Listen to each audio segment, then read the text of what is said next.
ನಮಸ್ಕಾರ ಮಿತ್ರರೇ, ನನಗೆ ಪ್ರೀವಿಯಸ್ ವಿಡಿಯೋಲಿ ಒಂದು ಕಮೆಂಟ್ ಬಂದಿತ್ತು. ಯಾಕೆ ಭಾನು ಮುಷ್ತಾಕ್ ಅವರು ಉದ್ಘಾಟನೆ ಮಾಡಬಾರ್ದು, ನೀನು ಅವರು ಮುಸ್ಲಿಂ ಅನ್ನೋ ಕಾರಣಕ್ಕೆ ವಿರೋಧ ಮಾಡ್ತಿದೀಯ ಅಂತ. ಖಂಡಿತ ಇಲ್ಲ ಮಿತ್ರರೇ. ಇಸ್ಲಾಂನಲ್ಲಿ ವಿಗ್ರಹ ಪೂಜೆ ಅಂದರೆ ಮೂರ್ತಿ ಪೂಜೆ ಇಲ್ಲ.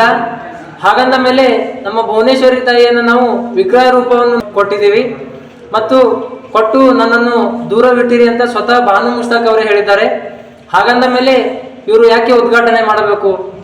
ಹಾಗಂತ ಇವರ ಮೇಲೆ ನಮಗೆ ಯಾವುದೇ ಕೋಪವಿಲ್ಲ. 2017ರಲ್ಲಿ ನಿಸಾರ್ ಅಹಮದ್ ಅವರು ಉದ್ಘಾಟನೆ ಮಾಡಿದರು. ಅವಾಗ ಯಾರು ಅಬ್ಜೆಕ್ಷನ್ ಮಾಡಿರಲಿಲ್ಲ. ಯಾಕೆ? ಅವರು ಮುಸ್ಲಿಮರು ಇರಲಿಲ್ವಾ? ಅವರು ಮುಸ್ಲಿಮರೇ ತಾನೇ. ಮತ್ತೆ ಅವಾಗ ಯಾಕೆ ಯಾರು ವಿರೋಧ ಮಾಡಲಿಲ್ಲ?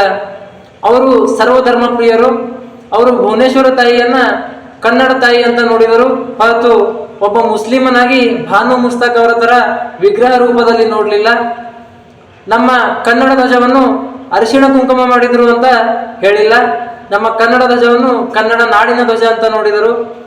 ಈಗಲೂ ಇವರು ತಾಯಿ ಚಾಮುಂಡೇಶ್ವರಿ ಮತ್ತು ಕನ್ನಡದ ಭುವನೇಶ್ವರ ತಾಯಿಯ ಮೇಲೆ ನಂಬಿಕೆ ಇದೆ ಅಂತ ಆದರೆ ಖಂಡಿತವಾಗಿ ಇವರನ್ನು ಉದ್ಘಾಟನೆ ಮಾಡಲಿ. ಇವರು ಅಂತ ಅಷ್ಟೇ ಅಲ್ಲ, ಯಾವುದೇ ಅನ್ಯ ಧರ್ಮೀಯರು ಉದ್ಘಾಟನೆ ಮಾಡಲಿ, ನಾವು ಸ್ವಾಗತ ಮಾಡುತ್ತೇವೆ. ಧನ್ಯವಾದಗಳು.